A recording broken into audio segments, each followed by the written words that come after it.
Alright, what's going on? After last year not making one of these videos, like year-end list bullshit for you guys, this year I realized how much I miss having internet fags complain about a list I make. So we're back. I'm gonna do it this time. It should be said right off the top that this year, well, 2019, the end of it was entirely different from the beginning of it. And that whole year was just hit after hit. I was busy constantly, so I didn't really have the bandwidth to keep up with music as well as everything that was going on in my life. And the reason I bring that up is because you'll notice here that all of this shit is kind of surface level shit. I did not find much in 2019 that was brand new to me. Alright, let's do this. We're just listening to Putrid Pile, because I didn't know what the fuck else to put on, and it was already in there, so. And we're starting here. Number 20, Devourment, Obscene Majesty. This record is chunky, it is slammy, it is simple, and fortunately, that's a good combination of things if you're looking for earworms. And there are a couple earworms scattered up throughout this record. Those things being said, of course, I think the novelty of a new Devourment record might be why this is on this list. Though it is a fantastic album, it is my least favorite Devourment album, easy. On a positive note, this is a much more brutal sounding Devourment album than the album from 2013 entitled Conceived in Sewage. And I think you'd probably be safe to say that that's likely because of Ruben Rosas' return to Devourment. Because as all of us probably know, there's been this like rotating door with Ruben and Mike. It's not much to say. This record is fun and it's heavy, and that's all I really need to be entertained. So, number 20, Devourment, Obscene Majesty. Number 19, we have Vulture with Ghastly Waves and Battered Graves. This is the second full-length album from Vulture. Unfortunately, I think there might be a bit of the same thing that's going on with Devourment here. Because in my opinion, this album kind of suffers from a sharp decline in quality from the album that came before it, called The Guillotine. This new record is nearly bereft of like that old school attitude and lo-fi approach that this band has always taken to the style of speed metal that they play. But luckily, that 80s aesthetic and the high energy music hasn't left the formula, and at the end of the day, that's what I like Vulture for. This album, I would say, feels a little bit more heavy metal, with a bit more like slower moments than anything that this band has done before, which I'm not crazy about. Luckily, the super diverse vocal range and the gnarly guitar solos are a couple of things that make up for what this album, I would say, lacks. It's great, man. If you haven't heard it, if you haven't heard Vulture, don't start with this. Start with anything that came before it. But if you haven't heard this record, it's fantastic. Check it out. Vulture, Ghastly Waves, and Battered Graves. Number 18, this is Sin Mara with Vissel Stjarnana. For me, one of the negative things about the Icelandic black metal scene is that when you got a whole bunch of bands and they all share members, unfortunately, like, the individuality from a lot of the projects ends up getting a little bit muddy, and I would say that Sin Mara is absolutely a victim of that. Because I would say that there's probably a few bands in the Icelandic black metal scene that you could tell me this music belonged to, and I don't think I'd question it. That being said, this is a very solid record. It sounds very big and imposing. The music is very loud, and there's quite a bit of low end on this record, so it makes it sound heavy. My complaint would be that I wish there was just a bit more diversity from song to song. Otherwise, this is a pretty solid follow-up to Aphotic Womb. And this is one of those records that for me, there's like an obviously good drum performance from the guy who does drums for like Slitter and Wormlust and probably a bunch of other bands. Musically, it's interesting enough to keep your attention, but it did take me a few shots before this one clicked with me. First couple times, I remember like the second it was over, I didn't remember a goddamn thing about it, and that's never a good sign. But it's a good album anyway. Check it out if you haven't heard it. Number 18, Sin Mara, Vissel Stjarnana. Probably should have mentioned this before, but this is going to include like EPs and demos and shit. These are not all full-length albums. With that being said, number 17 belongs to Panopticon. This is an EP called The Crescendo of Dusk. So this is actually not brand new material. This is made up of two songs. One song called The Crescendo of Dusk, which is a leftover song from The Scars of Man, which is the album that came out 2018, I think.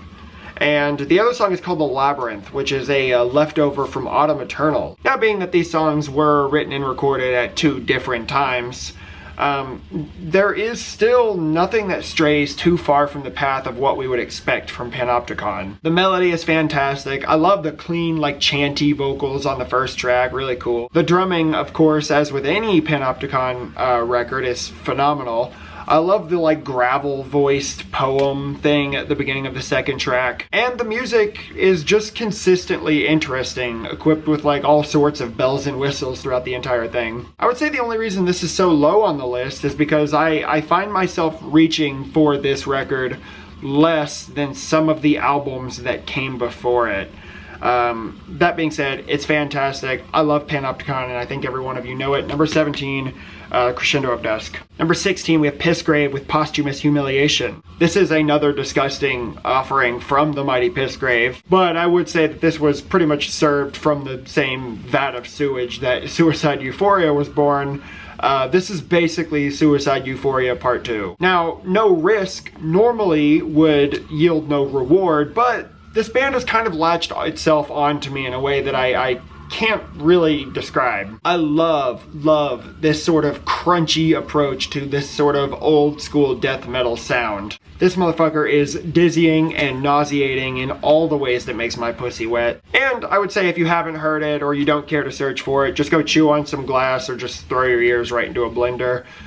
Whatever you want, it's all tantamount to Pissgrave's Posthumous Humiliation. Number 16. Number 15, we have Raven Zhang with, fuck that. This is the debut full-length album from Raven Zhang, following just a couple demos. This is a perfect imitation to, like, second wave Norwegian black metal. It's cold, it's thin, the riffs are simple, which makes it memorable, but being that this is an echo of that early Norwegian black metal sound, it's anything.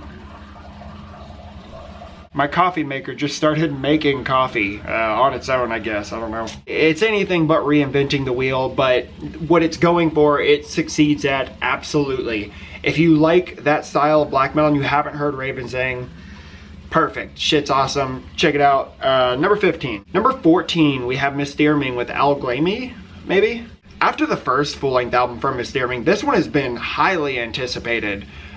For years now. I think that album came out in 2015, maybe? The first full-length album made massive waves in, like, the Icelandic black metal underground, and that's kind of, I think, probably the album that sort of catapulted that sound into, like, the zeitgeist where everybody was talking about it. And back then, that's when I would say Icelandic black metal was at its peak, with everything coming out being just as good as everything else. But again, I kind of feel like the quality of the second album has sort of dug its heels into the ground after the release of the debut. However, there are moments on this album that I like quite a bit more than anything from the debut album, and all of them being because this band has sort of taken a more melodic approach this time around. The record is dark and it's atmospheric.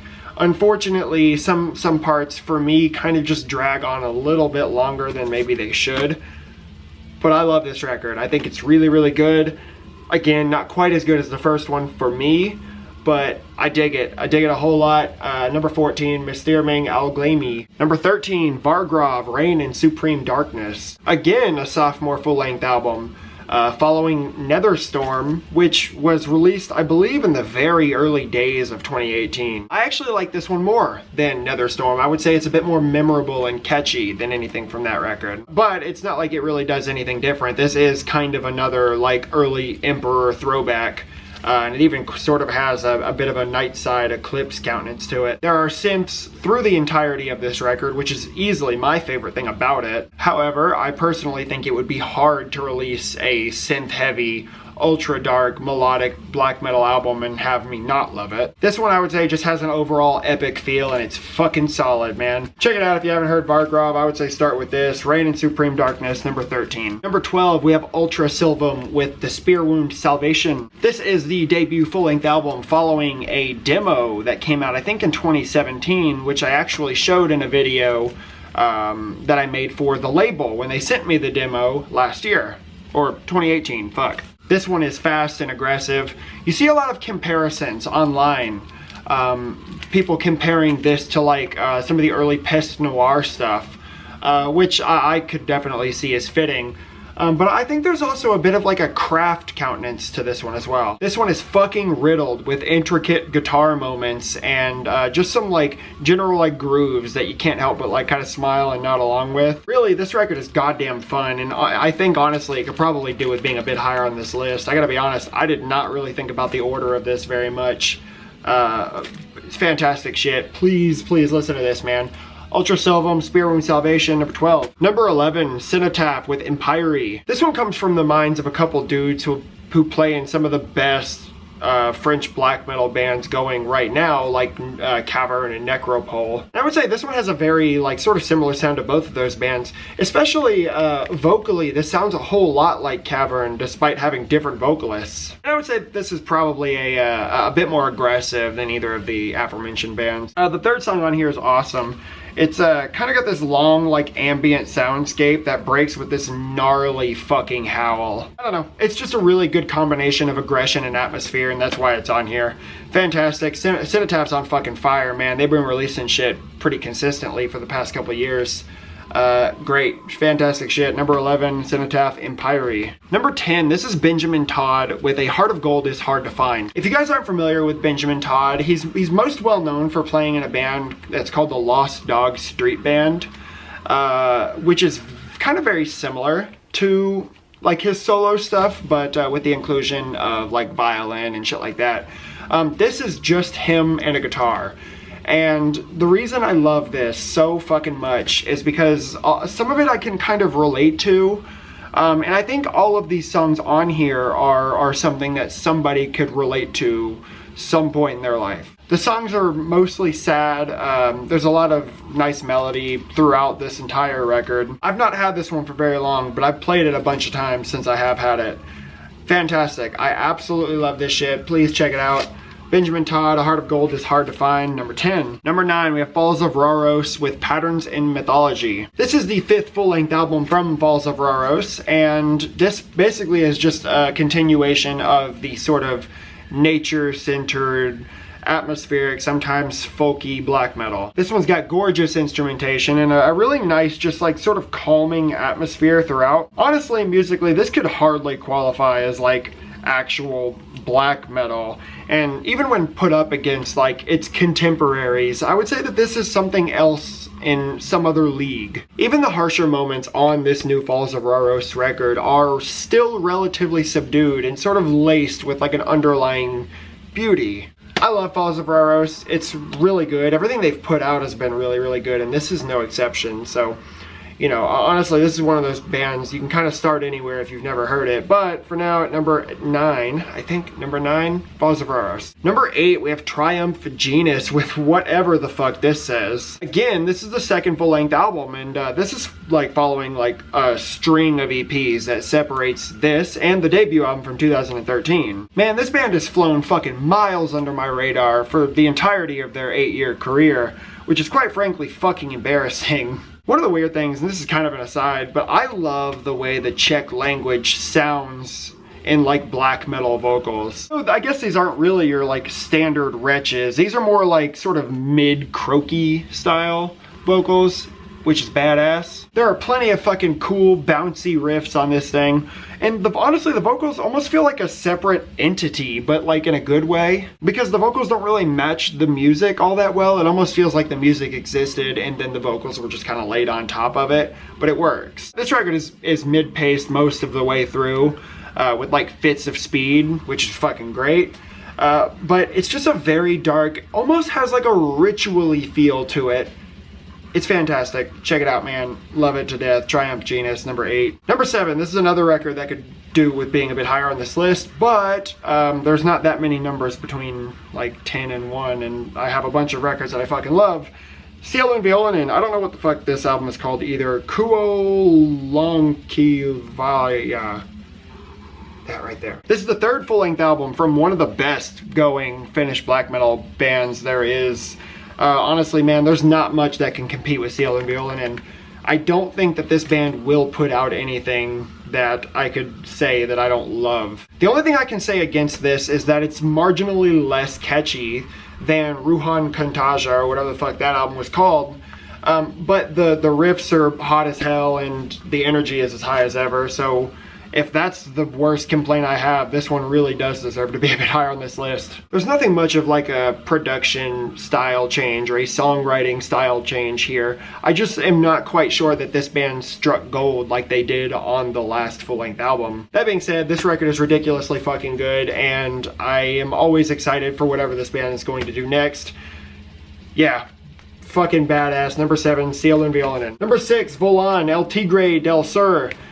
This one gets me fucking giddy, dude. I absolutely love this shit. This is, for me, the best thing that Bolin has ever done. And Bolin has always been a band that deals a lot more heavily in, like, splits than they do in standalone releases. So this is the first standalone Bolin release in years. I mean, I think this is only, like, the third standalone Bolin release that there is, if you don't include the live record, because I don't think they have any, like, Bolin EPs before this one. And this is just one song. It's a really cool concept. I won't go into it here. I'll go into it whenever I do like a more like a vinyl update video and talk about this. But it's one song that's separated into 2 separate acts. Very different from each other. The first act being the sort of like fast, fiery, colorful black metal that Bolin is sort of known for, but even that is a big step up from the material that came before this for me. Good vocal range, lots of like airy, throaty lows with the like occasional howls, which I fucking love. Then the track transitions to what sounds like something from like an old Western movie. It's real fucking strange and it's very repetitive, but it's just so fucking cool. It's a lot of fun, and I think you guys who have probably heard this, I don't think that it's kind of a surprising thing that Bolin has done here. They've been on releases before where they'll do this sort of like Western sounding shit. There's like tambourines with like an acoustic guitar, and it's sort of fronted by this like really flashy electric guitar that's sort of just playing this like almost like really slow like solo over it all. It's super heavy, like whammy use, and it's very moody, and the vocals are really cool. It's very, like I said, it's very repetitive, but it's fucking awesome, man. I absolutely love this, and if anything Bolin does after this can top it, I'll be fucking surprised. Number 6, Bolin, El Tigre del Sur. Number 5, Blood Incantation, Hidden History of the Human Race. This is the most, like, Blood Incantation sounding Blood Incantation record so far. The songs are just fucking packed with diversity, and, you know, the technicality in the music is as impressive as it's ever been, but I think it's just a bit more effective. You can tell that, like, for me, I think that this is sort of what Blood Incantation has been going for since the very beginning. Unfortunately, I think that it probably would be easy for a lot of people to see these songs as convoluted, but I think of it as more this album being a sort of testament to this band being like an endless fucking fount of ideas. And I guess one of those ideas would be the idea to stuff like 4 or 5 albums worth of shit into one single album. I don't have any complaints about this. It's fantastic. The last song is like 18 minutes long, and again, there's enough ideas in there to make an album by itself. My favorite on here, I think, is the second song, the Giza Power Plant. I love the moment in that song where it just breaks and the acoustic guitar comes in. It's so fucking cool. I absolutely love this band. There's a reason that people hype up Blood Incantation. If you haven't heard this, check it out. Number 5, Hidden History of the Human Race. Number 4, this is Ringare with Under Pale Moon. So this release kind of has like a long storied journey behind it. I won't go into it here because I do want to show this in like an update where I can talk a bit more about it than I have time for right now. But again, this is sort of born from the same playbook as shit like Hecate Enthroned or Emperor or Limbonic Art. But I would say this is one of the best examples of this sort of like dark symphonic black metal. This is extremely synth heavy with a pitch black atmosphere, which I love shit like that. And the keys on this one are the fucking star of the show. The black metal is cold and distinguished, but there's a lot of breaks on this for the synths to sort of do their job. The final song on this one is called Through the Forest and Fog. It's probably my favorite song on this one. And I would say it does the best in sort of showing how good this band can incorporate synths into the black metal stuff. The track is like 18 minutes long, but it's 100% fucking enchanting, right along with the rest of this record. I can't say enough positive things about this. I would love to hear anything else that this band has done or will do. I don't think there's anything else. This is unbelievably fucking good. There's a reason it's so high on this list. If you haven't heard Ringare, unbelievable, man. Check it out, Under Pale Moon, number 4. Okay, number 3, top 3. This is the only thing on here that's not a vinyl record. And honestly, this is kind of filling in for something else. This is Assassination with the Impaler. So, I'm only putting this here because I wanted this band to be represented on this list. There was a full-length album that came out last year called Circles Within Circles. However, there were no physical presses or anything like that that was available last year. As far as I know, I think there could have been a CD, but I do not have it. However, I have heard the entirety of Circles Within Circles, and it is unbelievably fucking good.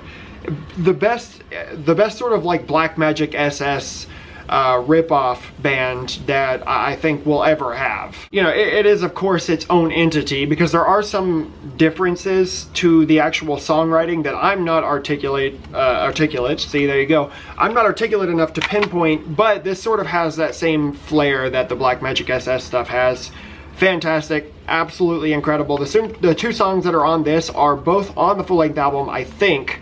Yeah, but it's fantastic. If you haven't heard Assassination, I put it so high on this list because it is fucking unbelievably good. Check it out, man. The Impaler, Circles Within Circles, just listen to something. Number 2, Departure Chandelier with Antichrist Rise to Power. This is the debut full-length album from Departure Chandelier following 2 other releases, a demo from 2011 and a split from 2017, a split with Blood Tyrant, which I've had for years now. This band has done something special here with this record. The heavy presence of like the keyboards on this thing, the riffs are fucking incredibly good.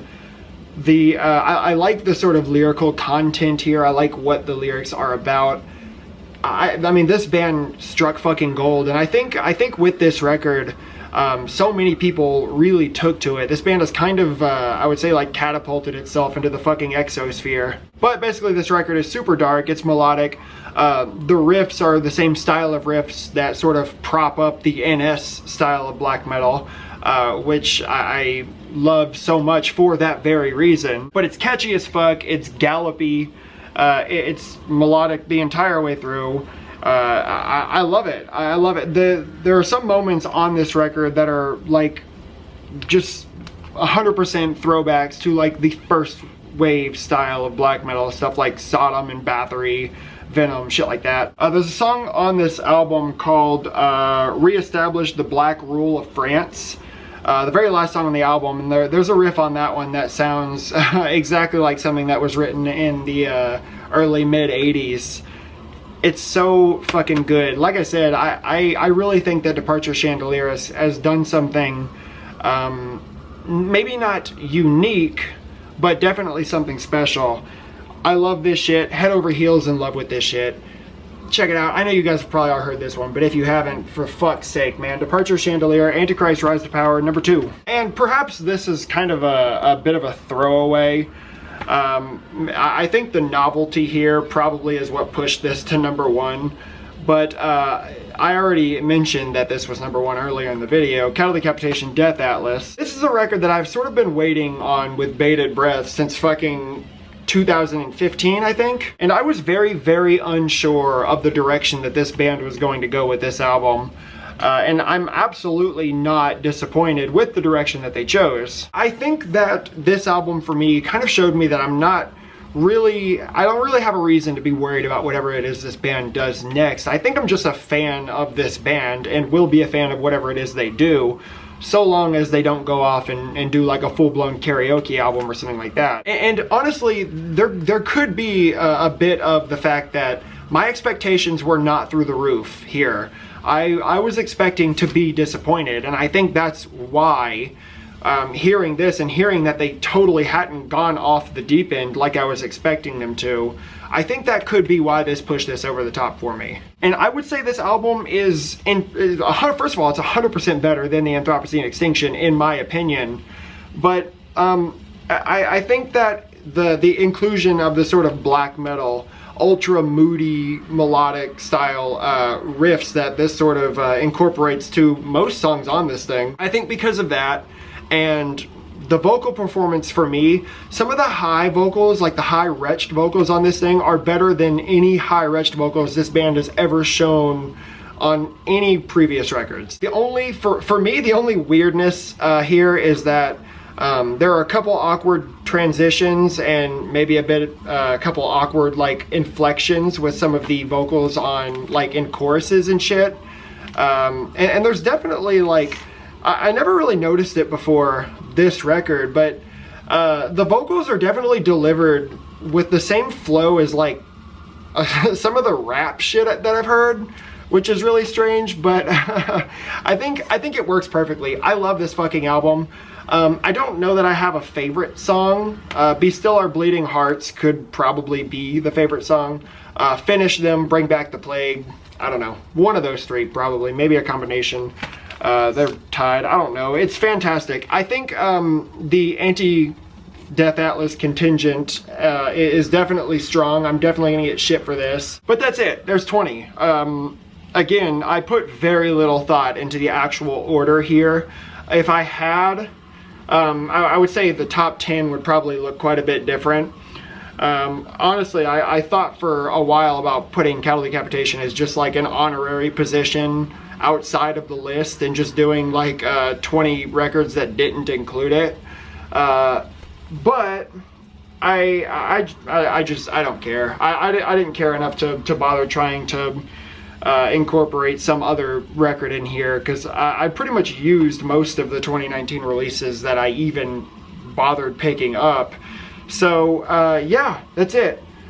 We're gonna end it there. I'm excited to read all the bullshit that you guys leave in the comment section. We'll be back soon with whatever I decide to do next. Actually, I have a video that I've been editing, well, that I edited weeks ago and then never finished. So I don't know, I'll try and get it done. It won't be too long. Yeah, until then, later.